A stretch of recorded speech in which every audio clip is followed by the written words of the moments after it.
Welcome to the deep dive. Today we're plunging into a really evocative piece called Thanksgiving's Embrace, a return to family and feast. Hmm.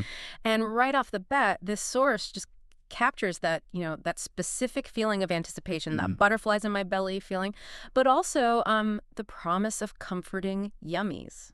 It sets a scene of homecoming, doesn't it? Even before the meal starts. It really does. And what's quite striking, I think, is how this source digs deeper than just sort of listing Thanksgiving traditions. Right. It gets into the personal, emotional stuff underneath, what return actually means. Not just showing up, but really reconnecting with feelings, with long-held comforts. Okay, so let's unpack that a bit. How does it build that feeling? The feast itself is obviously huge for Thanksgiving. Of course. And the description is so sensory.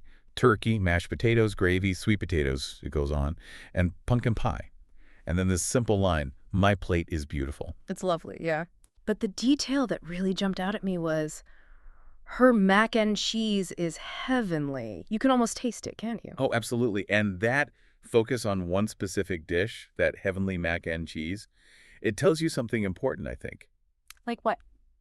Well, food here isn't just, fuel. It's like a trigger for memory, for continuity, especially when it mentions dishes they haven't been visited by in many years. That suggests the meal is like a bridge back to the past. A bridge. I like that. Yeah, rediscovering those specific tastes. It makes it more than just eating. It's like re-engaging with your own history, your own connections. And those connections aren't just about food, right? The family interactions are key too. Definitely. There's that bit about the family member arriving so late, but also being described as different, like me. Yes.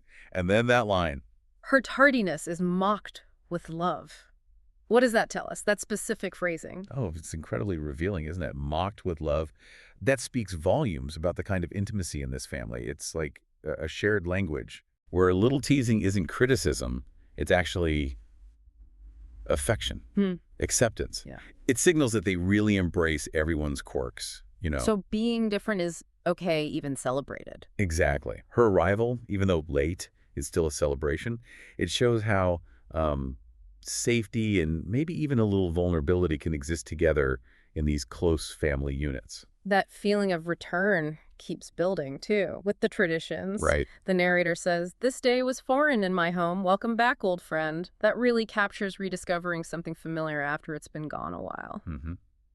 A powerful sentiment. And then you get those classic Thanksgiving scenes. The parade on television, the Rockettes, and the marching bands. It feels almost childlike. It does, that sense of wonder. And then there's the football to annoy you-know-who. Yeah. And it's interesting because these rituals, the parade, the football, they might seem like just background noise. Right. But they're not. They're anchors, aren't they? Grounding the day in something reliable, something nostalgic. Yeah, comforting routines. But then the source shifts, adds this really quite poignant layer with the dogs, Oh, yeah. who are happy to pick up the pieces.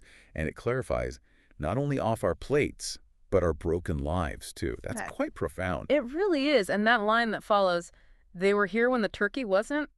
Wow, that just hit me. Me too. What does that simple observation add? How does it deepen that whole Thanksgiving's embrace feeling? Well, it's incredibly powerful because it's so understated, right? Yeah, It highlights that unconditional presence pets offer. steadfast. Exactly, steadfast. Especially when maybe human connections or even the big family gathering itself might have been missing or broken. It points to this quiet, consistent kind of healing, a non-judgmental comfort that may be different from complex human stuff. The dogs are just there, constant companions through the leaner times, you could say. Always ready to offer support, quietly.